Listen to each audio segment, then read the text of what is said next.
Hey everybody, this is a clip from the latest episode of the Randi Rhodes Show. If you want the full episode, you can watch live on Free Speech TV, Dish Channel 9415, DirecTV 348, Sling, Roku, and Apple TV. Mary had a little man. The fault. We believe that all men are created equal. To the magnificent mosaic that is America. From radio beacon to radio beacon. I have a dream. Change has come to America. Believe me. Knock, knock. Who's there? It's a figment of your imagination. Randi Rhodes Show. Turn up your mind. The market's dropped more than 2,000 points today based on the virus. Airlines, cruise lines, hospitality industry obviously taking a big hit. What if those companies needed a bailout to stay afloat and avoid losing thousands of jobs? As president, how would you handle requests by American companies for a bailout? One of the differences, if I might say, between Joe Biden and myself is that Joe bailed out the crooks on Wall Street who nearly destroyed our economy 12 years ago. I'm using the word crooks. You're not, right? That's true. Okay. This is going to be fun tonight. You did use the word. That's correct. I used the word. Okay.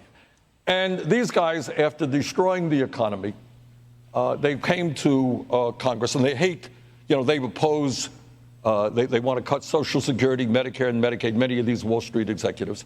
But they came to Congress and they said, bail us out. And what I said at that point is, I understand the economy is in trouble. And if you want a bailout at a time of massive income and wealth inequality, that's fine. Go to your billionaire friends and we'll put a special tax on billionaires to bail out the economy. And it wasn't only the TARP funding, it turned out to be trillions of dollars in zero interest loans. Yep. So my answer right now is we will take a look at the economy. Obviously, we don't want the economy to tank. But when 3 people in America, Brett and Martha, own more wealth than the bottom half of this country, when 49% of all new income goes to the top 1%, when we have more income and wealth inequality than any time in the last 100 years, if we need to bail out the economy, you know who does it? The people on top, not working class people who are struggling today. And number two, when we talk about bailing out the economy, this is not going to just be more tax breaks and subsidies for large corporations. You want to talk about bailing out the economy? Let's provide health care to all Americans as a human right. How's that? Let's talk about raising the minimum wage to a living wage of $15 an hour. So you talk about bailing it out. If it's simply helping the people on top with taxpayer money from the middle class, no way. No way. And he's right, because what we have in this country is socialism that's exactly backwards. So when the companies make mistakes or the companies don't, realize that they're going to be facing, natural disasters. Let's say, you're a shipping line and you don't understand that you're going to see a hurricane season and the Bahamas cruises are going to be, or whatever, or you can't go to Italy because there's, a virus, and they don't plan for, somehow they look to us, the middle class, to always give them free money. Why don't you pay us? Why don't you get 70% of the United States economy is us buying things, And instead of looking to give us paid leave so that we don't go belly up, instead of looking to give us health care so that we can get tested or providing tests for free or doing anything to mitigate the problem, they just sit there and let the problem happen and then go, we got to bail out the travel industry. We're going to now have to bail out Wall Street. We're going to have to bail out, hedge fund managers. We're going to have to bail out investment banking. This is crazy. When 70% of everything that is our GDP, that's our total amount of income, is us buying things. They never think about bailing us out. They only ever think about bailing out banks, bailing out the travel industry, bailing out the airlines, bailing out the automobile. Why don't you let us have the money and we can pick and choose what we want to spend our money on and who we want to support? It's unbelievable. So here we go again. Okay, here we go again. And of course, this is a 3-pronged issue. Okay, we were headed for, we only had 1%, 1.2% growth predicted for this year. Right? It was really bad. We had a technical recession in manufacturing already. China was slowing down. Then they get hit with a coronavirus, which means the supply chain, which is global and interwoven, okay, is now not getting from China what it needs in order to produce. So we're hit there, okay? Then we got a coronavirus. And then on top of the recession, on top of a slowing of growth globally, we have a coronavirus.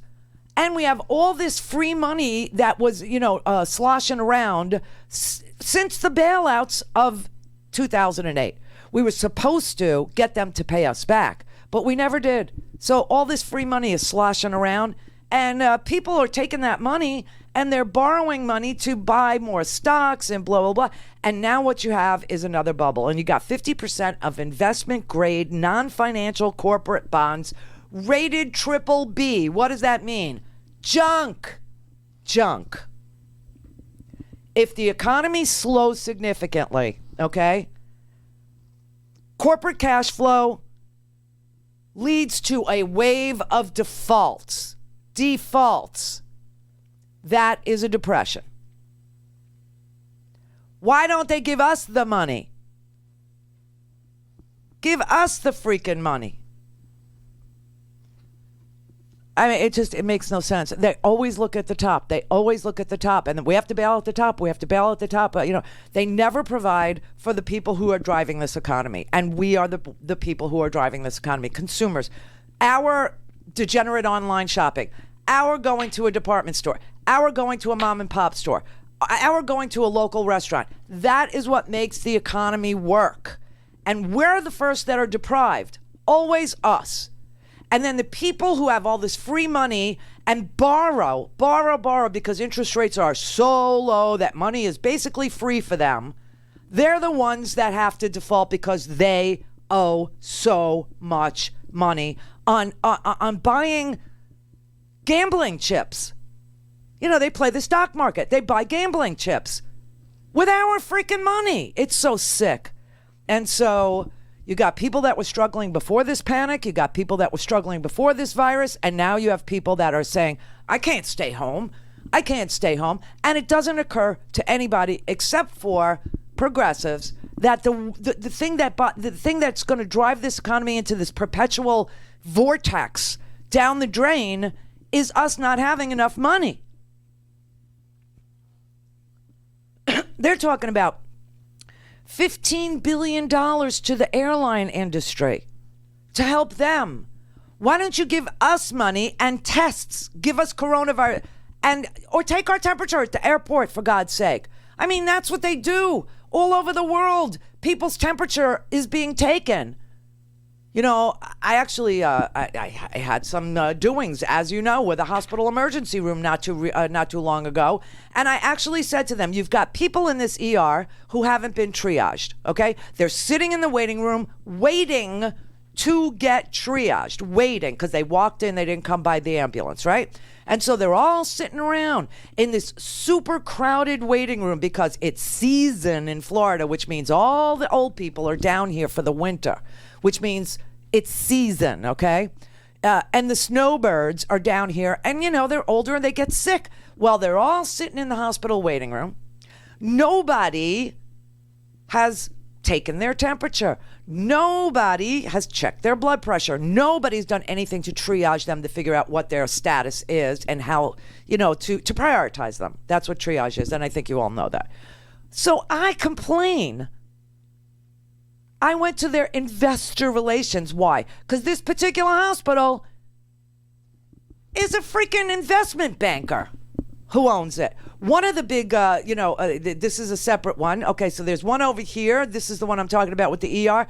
And I said, why don't you just take people's temperature when they come in? Because you've got people with, suppressed immune systems sitting with, could be a baby, could be a toddler, could be a 12-year-old with a raging 103 fever. Why would you not take their temperature? This was pre-coronavirus, okay? I'm saying the same things to these, over 55 communities. I'm saying the same thing to these people that, were giving me tours of their independent living facilities. Oh, what's wrong with you? Why would we take people's temperature? Why wouldn't you? What's wrong with people? This country is it's just so, and all they're talking about now, bail out the airlines, bail out the travel industry, bail out the larger U.S. companies. Bail out the oil companies. Bail out the fracking companies. Give people paid leave and paychecks. Go to RandyRhodes.com for the whole thing and a podcast. Buy a stinking podcast. Hey, everybody. This is a clip from the latest episode of The Randi Rhodes Show. If you want the full episode, you can watch live on Free Speech TV, Dish Channel 9415, DirecTV 348, Sling, Roku, and Apple TV.